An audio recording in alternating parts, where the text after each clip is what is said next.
I would like to welcome you back to another episode with Sean. Oh, and I'm Ben.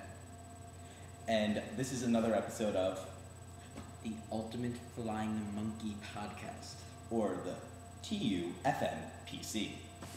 And we'd first like off to say that we love requests. If you Love have 'em. any requests whatsoever, Please give them to us. Does not look right at all. then please tell us, post it on a thing. We'll accept whoever. We'll watch basically any movie. We'll give it a review.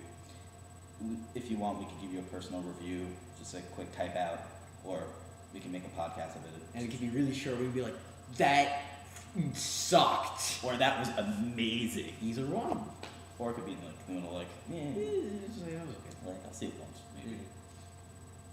And anyway, today we'll be reviewing Full Metal Yakuza. Whoa! Directed by Takashi Miike. And we're a little biased because he's our favorite director. Yeah, he's amazing. He's an artistic genius. Basically, his use of cuts, the way he projects things, blows our mind. It's just incredible. I've never seen, I have seen artistic directors, but this guy is great. I would have to compare him to Tarantino. Yeah. In Tarantino's movies, Reservoir Dogs, during the torture scene, the gangster cuts the guy's ear straight off. I'm wearing a hat so you can't see my ears. Here, I'll show you it. Yeah, that's my ear. My ear. And he cut it straight off, but he zoomed out and focused in to a blackboard, so you had it to was use just your kind of own. like ear. And you had to use your own mental image to see it. And Miike kind of does the opposite. he focuses fully on it because whatever the human mind thinks of, It's nothing compared to what Miike thinks of. you'd never think. That one scene, the girl bites her own tongue off to kill herself. Because she was just being an abused sex slave. Yeah. They show every freaking second of her biting her tongue off. I didn't even know it worked like that.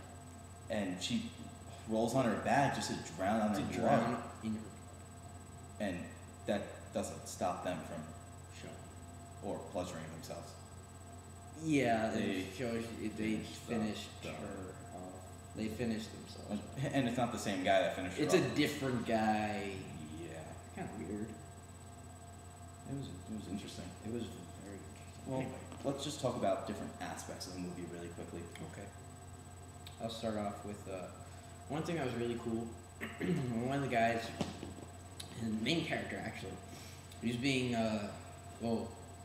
he gets shot. Well, we should first tell them what the movie's about. Okay, what the movie's about? The movie is about.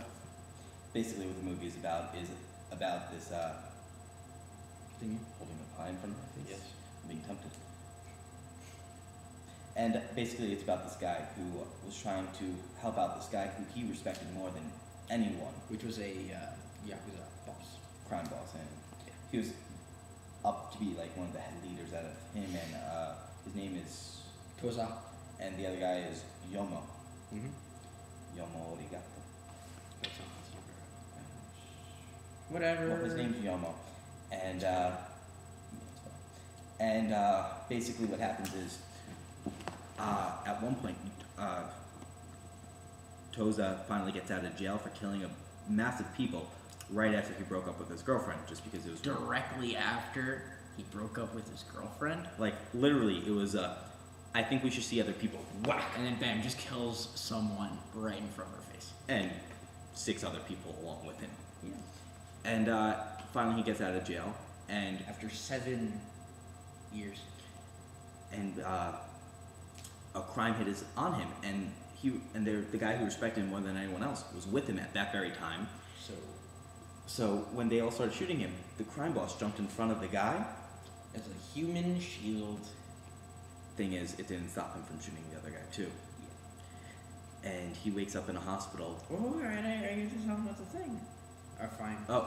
We'll talk about the Okay. scene first. Quickly, that scene where he gets shot. What's very cool is You know, you're seeing, as normally would, third person, second person, whatever, one of those persons. So you're seeing the guy get shot, and the next thing you know, you're seeing first person view. You're seeing the guy, he's getting shot. He's starting to fall down. He falls down, and you see him looking up at him. You see the sun. It's a glare, which is really cool because that's a silhouette. And you just see him looking up. You see the guy with the gun pointing right towards his face. Bam! Turns black. Then you see, if you ever booted up one of the old TVs where it goes a zip line and then widens. That was later. No, that was right after the gunshot because he wakes right up after it. Oh, when it was. Yeah, it's a open, and he wakes up and he looks at his body and it's this weird suit on him. He has no idea where he is. Makes robotic noises. And we basically figure out that he's a robot after he gets up and looks in the tub. And finds something. His organs. His organs. Go figure. He got effed up. Mm-hmm. And at one point, he finally goes through a whole town sequence.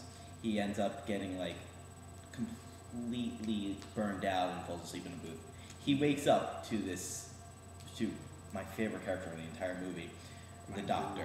The doctor, the crazy doctor. The most eccentric person. Like in all of Miike's films, there's always that one guy. super eccentric person. In Ichi the Killer, it was the crime boss. Yeah. He was a masochist who wore these bright suits and could unclench his jaw and just bite anybody's hand straight off. Eat their fists. In Gozu, it was Minami. In America. And anyway, in Gozu, it was the doctor. And Ben will explain to you why. Wrong movie. What?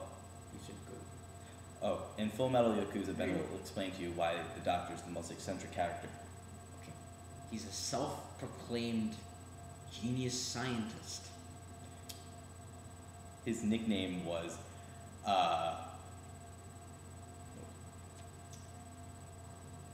it was after a movie. I can't. No, I know this. Fuck. We're going to cut like this portion out, Yeah, we're gonna cut this first. just so like it gets right back in. What's with my hair? The Nutty Professor. The Nutty Professor! They named him the Nutty Professor, That was his nickname. and any emotion that he showed, whether happy, sad, angry, or anything, It was just overly emotional. and overly eccentric to a point where it was unbelievable. But it was a brilliant scene. And when he wore this lab coat, he had two modes. Lab coat mode, In tattoo mode. where he would take off his yellow lab coat And become a tattoo artist. with half of it zipped down to his chest, Which makes him more of a tattoo artist. and he used a drill to tattoo the The robot guy, which metal is body. understandable, but Yeah. I'm curious on how he painted him afterwards. What was very eccentric is even his robot that he built out of human parts, which was the crime boss, and the guy who respected the crime boss more than anyone. We're not mentioning names on the fact of we can't remember them and or pronounce them. Who's on? Besides Tosa and Yomo, because those are four letters. I can't remember the other guy. The So- main guy. Can you remember the main guy's name? Main guy's name was like 16 letters. Like, It was about 6 or something. oh. Doesn't matter. Anyway, so to block bullets, the doctor taught him a dance where he puts his hand over his face, crosses his legs, and then just shimmies back and forth. Yeah, it's like I thought it was something they pulled out of Michael Jackson, to be all honest. I had no idea what it was, and apparently it worked. And it dodged bullets. And it was also one of the most gory movies that I've seen for a while. For a while. We'll quickly explain the gore, then we'll get to the end of the movie and how we rate it.